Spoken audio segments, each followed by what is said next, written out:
joining us here in studio, as promised, to kick off hour number 2 from Sports Illustrated, our friend and colleague, the, I guess, senior NBA reporter, if you will, our friend Chris Mannix, back here on the Rich Eisen Show. Good to see you, Chris. How are you? Tom Curran is what I would sound like if I didn't move to New York after college. Is that right? Like, are you I know serious? Tom well. Nice. Like Tom, I see Tom all the time. Tom actually grew up with, this is like total Boston, like he grew up with one of my cousins. And I would sound like Tom if I spent my entire career in Boston, yes. Do you have that in you? If you give me like between 4 to 11 beers, yes, it all comes bubbling back. But like a decade in New York after college, it kind of, whenever I used to go back to Boston, like you'd hear your mother go like, "Get your car out of the driveway." But like, did I sound like that? Was that me at some point? But Tom's got it. Tom's it's funny that beers brings it out of you. Cutting me off in traffic brings the New York accent out of me. Yeah. You know what I mean? Like right away. Yeah. Like I don't have to get some time underneath it. Just I did an interview once with Ben Affleck before Air came out. Okay. We did a story on him in SI, and he was going. It was in Utah for All-Star last year, and he was going through a group, several people doing one-on-ones. Yeah. And I walked up and I'm like, "Hey, Ben, I'm from the Boston area," and you could see kind of like a switch flip in him. Like he immediately went into Boston. Like his accent started to come out a little bit too. So it's like if you're in the same room with someone from Boston, it just naturally starts to filter out. I love it. And I'm sure there's a lot of cursing watching the Celtics from that area last night. Is there anything to the fact that they were playing a back-to-back, and so that's an issue last night, and back-to-backs are kind of killing some of these marquee games? Look, the NBA has, over the last decade, done everything possible to reduce the number of back-to-backs, eliminate as many 3-game and 4-night stretches as you can, because they know that this is often the end result. And the Celtics were not only coming off a back-to-back, they played a grueling game against Minnesota, right down to the wire at the very end. All that being said, like, it's not like they hopped a bus from Boston to Milwaukee. They hopped in their private charter, had a catered meal, checked into the Four Seasons or whatever it is in Milwaukee, and had themselves a decent night's sleep. So there really isn't much of an excuse for playing like that. But I think that when a lot of the Celtics coaching staff got on the plane, there was probably a thought in their mind that given what they had just done at home against Minnesota, this was the closest thing to a scheduled loss as you could come up with. And obviously when they come up with it, the schedule makers didn't know that the Timberwolves would have the best record in the West at the time, I guess, and that they wouldn't want to put them in. But why would you schedule any game before you're taking on the obvious odds-on favorite, if you will, to be with them in an Eastern Conference final in front of the national television audience? Like, why do it? I agree with that. I think if you look, the NBA has made it very clear that in these high-profile, nationally televised games, they want everybody playing, right? Like, no resting your stars in the TNT, ESPN games, even some NBA TV games they get prickly about at times when teams rest their stars. But there should never be, or as infrequently as possible should there be, teams playing off a back-to-back, because that just sets something like this up. Like, the Celtics were not going to rest their guys against Minnesota in a marquee game against the team they might play in the finals. They want to test themselves against Minnesota. So having Milwaukee come up right after that, it doesn't make any sense. If you're going to make these marquee games, make sure that both teams are not playing the night before. And then there was the night game on TNT and you were there last night. That was the worst nationally televised slate that I've seen in quite some time. Because you remember during the Celtics game, TNT went away from it. Like, and Ernie was classic. It was great. Like, we could go to Oklahoma City, but they're about to beat Portland by 62. The Knicks at that time were getting drubbed by Dallas. I mean, I thought they were like, a couple minutes away from doing a King of the Court competition with Chuck and Kenny and those guys, or going like a Law and Order rerun. I mean, Law and Order would have been better. It was just bad. There was nothing to go to in that moment. It was a perfect storm of bad basketball, which continued in that Laker game later on. I mean, that was a 2.5 quarter game before that game was decided. Well, I mean, the only shocker after, I guess, the initial onslaught was, wow, Grayson Allen knows Emma Stone, like to get like an actual shout out from her. She's Bradley Beal's reaction to that was great. Like Bradley Beal being like, I think Bradley Beal's level of respect for Grayson Allen went up tenfold in that moment. I think all of America's did, to be straight up with you. Although is Bradley Beal a big La La Land fan? I mean, I don't know, but look on his face, he's kind of looking around. Then he sees Emma Stone, then he sees her talking to Grayson Allen, and it all of a sudden just like, see you, Grayson. It was like, wow, Grayson, you want to hang that next road trip? So what is up with the Lakers as we are now heading into Martin Luther King Jr. weekend? Yeah, I mean, look, we're approaching the official midway point of the season, and I think we kind of know what the Lakers are right now. Now, the Lakers have used injuries as an issue for this slow start to the season, but I mean, look, Gabe Vincent has barely played this year. Jared Vanderbilt missed some time, and Rui Hachimura is currently out, but every team has injuries. Isn't that what Darvin Ham keeps saying, is we're not healthy, we're not healthy, we're not healthy? I don't really buy that. I think they're underachieving, especially their role players. Look, LeBron is having an all-star season. Anthony Davis, last night notwithstanding, is having an all-star, all-NBA season. The guys around them aren't performing, whether it's D'Angelo Russell, Austin Reeves, Hachimura when he's been out there. This Laker team can't shoot. That's first and foremost. They cannot shoot. They're one of the, I think, still bottom 5 worst three-point shooting teams in the league. In the modern NBA, you almost never succeed at a high level without being able to shoot. I say almost never because in the bubble in 2020, the Lakers had kind of a similar poor shooting team, but they won a championship. But that was more of an aberration than an example of how things work. You have to be a sharp perimeter shooting team. The Lakers don't have shooters. They also don't defend at the level they used to. This is a Laker team, at least in the playoffs last year, that defended for like 3.5 quarters and then relied on LeBron and AD to be the 2 best players on the floor and carry them home. They were a top 5 team in the playoffs defensively last year. Right now, they're hovering around 12th. When you are the 12th best defensive team and like the 25th best offensive team, that is not a recipe for even getting in the playoffs, much less winning a championship. So those are the 2 things they have to resolve. They have to get better defensively, which I think they could do organically, and they have to get better in terms of their shooting, which I don't think they can do with this current roster. Well, the first time I've ever heard anybody say a team needs to recapture the magic they had in the in-season tournament. I mean, that, and I loved how that was brought up to LeBron in a way, in a post-game conversation. He's like, that was 2 games in Vegas. You know what I mean? Like, there was 4 pool play games that were just regular season games. It was 2 games in Las Vegas in a span of 3 days. But it does appear to be a completely different team. They did appear to be locked in those 2 games in Vegas, if you will. And so I guess you could say it's in there, or I don't know. I think connected to it is the idea that LeBron and AD are playing bigger minutes than they probably should. Like I think they're both right around mid-30s per game. They should both probably be in the low 30s. And people might say that's not, a ton of extra minutes, but you add 3 or 4 extra minutes per game, and that kind of starts to add up, and it makes them, a little bit less effective in the second half of some of these games. Look, LeBron seems indefatigable, but he's 39 years old. I mean, Anthony Davis has been more durable over the last year and a half than he's been in quite some time, but he has had injury issues, and he's not, I don't want to say he's not used to, but he's not as comfortable as he'd like to be playing center full time. So that's a physical toll. When I watch teams go at Anthony Davis, the start of every single game, whether it's the Clippers with Zubac, last night with the Phoenix Suns and Yusuf Nurkic, they're sending their big, burly, 7-foot, 265-pound guy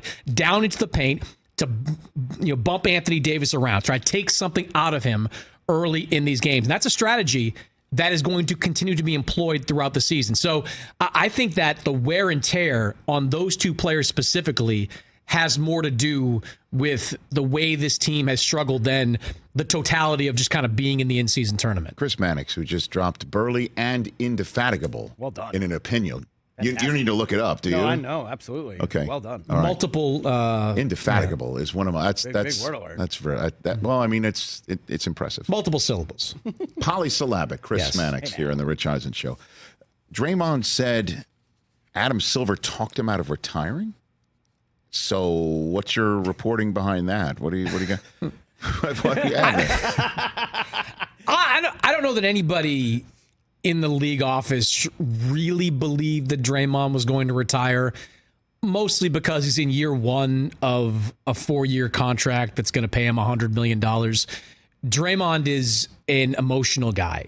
There's no doubt about that. And maybe in that moment, he expressed to Adam Silver, said, you know what, this is too much. I'm just going to walk away. Maybe he believed that in that moment. And maybe Adam went along with it in that moment and said, look, you stay, we'll take some time off, get yourself right. But realistically, guys don't walk away from that type of money. And Draymond, regardless of what you think of him on the negative side, is still one of the ultimate competitors in the NBA. He was always going to want to come back. He was always going to want to try to right the ship, just like they did at different times over the last couple of years. I've gotten the sense that nobody really took that, I don't want to call it a threat, but that idea all that seriously. Okay.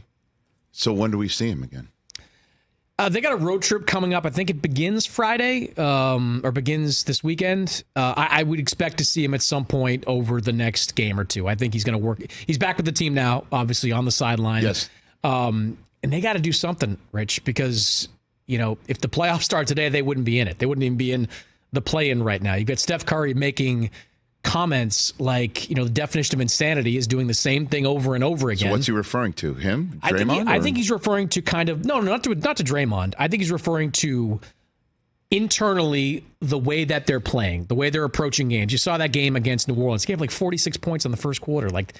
That's not a hallmark of a team that's been really good defensively, during its championship years. I think he's also talking about the roster. The roster, it just doesn't work at a championship level. You look at the numbers that Andrew Wiggins and Jonathan Kuminga have playing together. They're awful. They're unplayable together. And these are two key guys for this team's success. So they're a team, I think, that is very likely to do something before this February trade deadline, because I think it's pretty clear in Golden State that if they're going to try to maximize whatever's left of Steph, they're going to have to change this roster up. So what do they do? What are you seeing on the horizon? Trade dedeadline is what, around Valentine's February Day? 8th, I believe. Okay, it's before. Early. They moved it up the last couple of years. Oh, that's right. They every year there's a big splash during Super Bowl week. Yeah. Last year it was Durant in Phoenix. Yeah. They like to. Okay. They like to move it ahead of the. It used to be after the All-Star break, and now they want it before then for any number of reasons. All right. The name to watch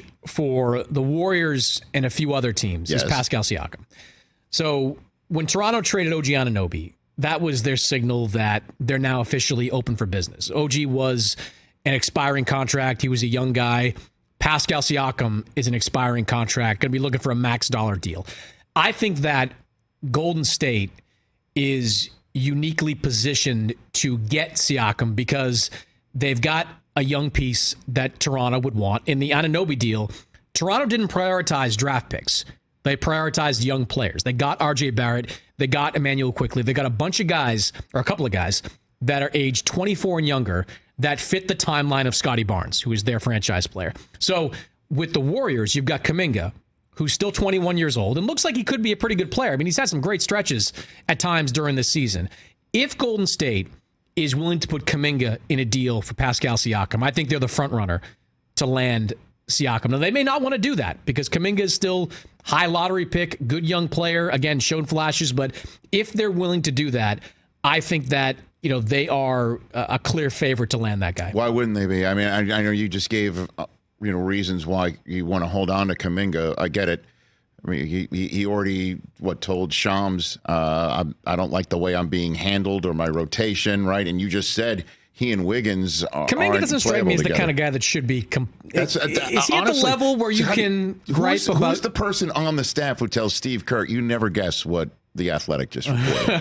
I don't know. You know what I mean? Like, hey, Steve, you know who just like called you out? Clay griping about like being benched in the fourth quarter of some games. I can buy that. Right. Kuminga, even though Kuminga's right, like Kuminga should have played in that game that he was referencing. Sat, what, like 18 minutes against New Orleans, right? That was the Nuggets game, not Nuggets. Okay, not a smart decision there, but not that. Look, I think when push comes to shove, they're going to have to do it because.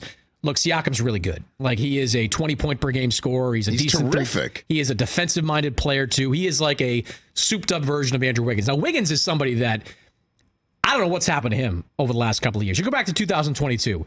They do not win a championship unless Andrew Wiggins is on that roster. He was an all-star. Is an indispensable part of that team as a three-point shooter and a defender on Jason Tatum in the finals. Since then, it has been a progressive and now a precipitous decline for him. He has just fallen off a cliff to where he is at some point unplayable for certain stretches. So I think you've got to, if you're going to try to keep preserving this window where you've got Steph, you've got Clay, and you've got still Draymond, you've got to do something. And to me, Siakam, who is a versatile guy, can play in multiple different positions. That's the guy I would go after. You just referred to Scotty Barnes as a franchise player in Toronto. I thought he was the face of the NBA. I heard that. I heard that this past week. One of the greatest post-game coaching rants ever. I mean, this is up there, I think, with Jim Mora playoffs. It's up there with we even made some drops out of Coach Darko. This is completely BS. This is shame. This is shame. Outrageous. Outrageous. Why only $25,000? That sounded like a six-figure fine. No, because I believe that's the max. Like, that's the max that you can fine. We coaches. thought it was going to be like six figures, but they discounted $75,000 because he's kind of right. I mean, 23 free throws to 2. They're kind of like, we see your point, Darko. So in today's NBA, you have guys that. I'm sorry, just saw the photograph up on the screen. It's tremendous. In today's NBA, you have guys that will, when they're upset about the referees, they will. Try really, really hard not to say anything specific to avoid a fine altogether. But if they know they're going to get fined, it is blowtorch city. It's like, let me take out the flamethrower and let me just get my money's worth. Because it's going to be, whatever, $25,000-$35,000 one way or the other. So you might as well get your money's worth. And by the way, Darko's not wrong. A 23-2. A 23-2 free throw disparity. There have been, and look, I'm going to say this. I know who's going to call me from the league office later, but there have been some wild refereeing decisions recently. Like that Celtics Pacers game the other night where Jaylen Brown got fouled at the end of the game. Call on the floor was Buddy Hield, hit Jaylen Brown on the back of the head. Seemed clear as day to me that he did that. The referees go, they review it because the Pacers challenge, and then they overturn it, which was insane because the rule is there has to be clear evidence to overturn. Even if you really, really look hard and believe that he might have gotten the ball first, there's no way you can justify that as clear evidence. So the NBA's had some bonkers refereeing issues this season. Well, I mean, the NFL's saying hold our beer. So, I mean, that's the way I guess it's been going. And maybe that's the advent of 4K televisions. We see everything so clearly at home. But that was a replay. Like, they saw it. Like, they saw the replay. They went to the booth or went to Secaucus where they review it. Yeah. And they called it, just none of it made any sense. All right, last one here for you, Chris Mannix, before we send you into your Los Angeles Friday. I'm going to do a solid for my friend, compadre, dear friend and compadre, TJ Jefferson. Why are we not talking about the Clippers more? We should be, because, and I saw Paul George, I was watching his podcast episode with Gordon Hayward recently, and Gordon was saying to him, was like, I don't know how anybody beats you guys in 4 games out of 7. And Paul kind of nodded his head. He's like, we talk about that all the time. And I've watched a lot of Clippers games over the last month or so. I watched them early on when they were dysfunctional, and I've watched them the last couple of weeks when they've been really, really good. That's going to be a really tough team to beat 4 out of 7 because they right now are complete. Kawhi Leonard should be in the MVP conversation. He has been playing as well as he's played since that 18-19 season in Toronto. Paul George is exactly what you want him to be as that secondary option. James Harden fit in seamlessly with that team. It's as amazing, right? I understand why James Harden wanted to be there. He has fit in really well with that team. Zubac, I mentioned briefly as kind of that physical guy on the inside. He has been terrific for them. Off the bench, Norman Powell's been really good. Even Russell Westbrook has slid nicely into that role, been a good teammate, and produced for them when they've needed him in spurts. Look, there's a lot of good teams at the top of the West, and you got to give it to Denver until somebody knocks them off. But when I watched the Clippers over the last 2 or 3 weeks, trying to figure out how a team beats them, if they're healthy, 4 out of 7 is really difficult to see because they are really good on both ends of the floor. Yeah, and at the top, you got the Timberwolves in Oklahoma City that just looked phenomenal again. I don't know what Oklahoma City does moving forward. Like, they've got, I think last count, 757 draft picks in the next 5 years. And everybody says, Oklahoma City should make a trade, make a big trade. Well, for who? Who do you put on that team that supplants Chet Holmgren at the 5, Nobody. or supplants Jalen Williams on the perimeter, or takes Lou Dort out of the rotation? Shai Gilgeous-Alexander, speaking of MVP candidates, right? He has been phenomenal. That's a team I think is going to ride it out this year and then see what they do in the playoffs. If they get flamed out in the first round, maybe they say, you know what, we'll do a big deal and move off some of these guys. But if they get beat in the conference finals, look out, because that is a 10-deep team with young guys that can play. Fun stuff, man. Thanks for coming in, Chris Mannix. You got it. Thanks for always letting us know when you're in town. Chris Mannix, everybody check him out on Sports Illustrated as well as on Twitter and everywhere else. Catch the Rich Eisen Show every single day on the Roku channel, 12 to 3 Eastern, for free.